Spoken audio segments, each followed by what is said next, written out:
ला मम्मी भनेको मम्मी नै हो के पशुको होस् अडप्टेड होस् हेर्नुहोस् न म डगी भएर मेरो मम्मीले मलाई यति माया गरिदिन्छ है अरू स्ट्रिट डगिजहरू पानीमा रुचेर बसेका होलान्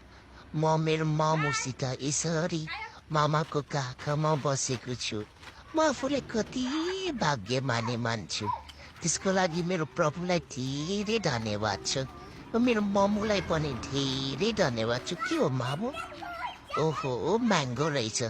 थ्याङ्क यू बाबु मिठो छ मोमो म्याङ्गो गुलियो छ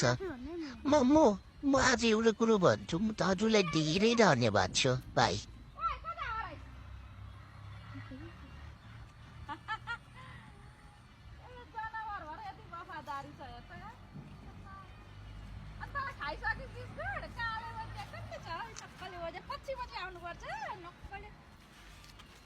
ऊ अर्को पनि आयो उहाँ हेरौँ तेरो साथी